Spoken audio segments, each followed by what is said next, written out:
Hi, this is Matt, and today we're talking about what's in the Book of Mormon, specifically 1 Nephi chapter 22. The phrase that I've chosen to represent this chapter is, "They shall know that the Lord is their Savior and Redeemer, the Mighty One of Israel." That, of course, comes right out of the chapter. Nephi has just completed quoting two chapters from the prophet Isaiah. They are chapters 48 and 49 in your Old Testament, so feel free to look those up. And Nephi's brothers come to him after he quotes these chapters and say, "We don't get it, Nephi. We have no clue what he's talking about. This makes no sense to us, and we're a little bit lost." And so Nephi begins to explain to them. And there are many points that he raises, all of them pointing to the final day when Christ reigns personally upon this earth. So I obviously won't be able to explain everything, but I want to touch upon some of the main points. First one, Nephi says, is that the house of Israel is going to be scattered across the world. They're going to be upon the islands of the sea. They're going to be among all nations. They are going to be scattered. They're going to be smitten. They're going to be hated by all men. And, we've seen some evidence of that in our day. And he says that the reason this happens is because they reject the Holy One of Israel. Because they reject their God, he is going to scatter them. He then says that God is going to establish a mighty nation among the Gentiles. And this mighty nation among the Gentiles is going to inherit this land that Nephi and his brothers have been given. So he says it's going to be upon this very land where we live that this nation is going to be established. And they're going to continue to scatter and smite our posterity.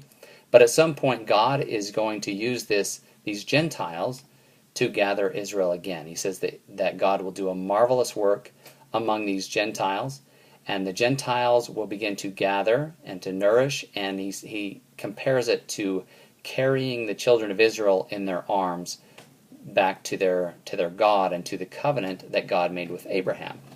And again he quotes the covenant of Abraham, "In thy seed shall all the families of the earth be blessed." It's through these Gentiles that God is using to bring this about in the last days that it's actually going to take place. And Nephi says, in order for this to happen, God is going to, he says, bear his arm. Isaiah uses the same phrase. Essentially, God is going to show his might, his strength, his power in bringing this all about, and is going to make this all happen.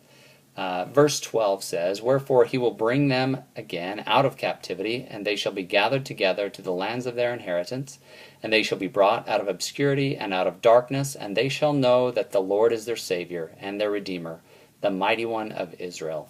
So again, Israel is being brought back to their God, and they then know that he is their God.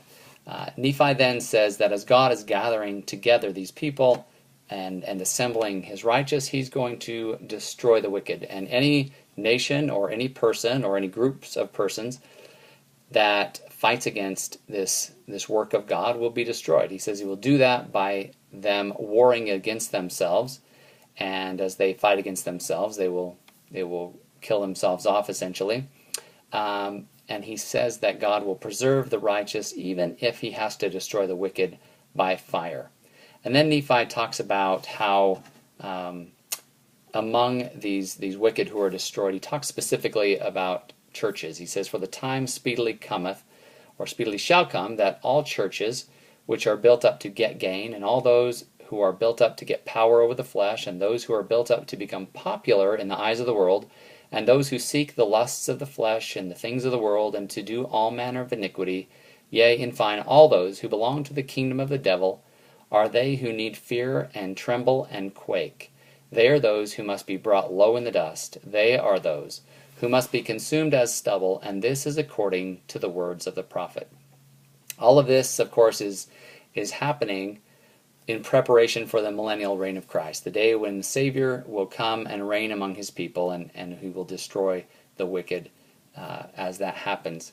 Verse 25 and 26 talks about how this will culminate, essentially.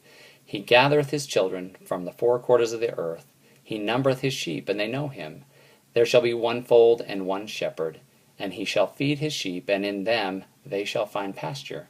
And because of the righteousness of his people, Satan has no power, wherefore he cannot be loosed for the space of many years.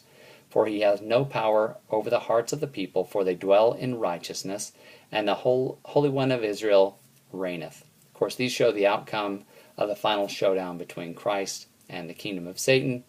Amazing and powerful words, and I invite you to read, study, pray about them. And until next time, happy reading.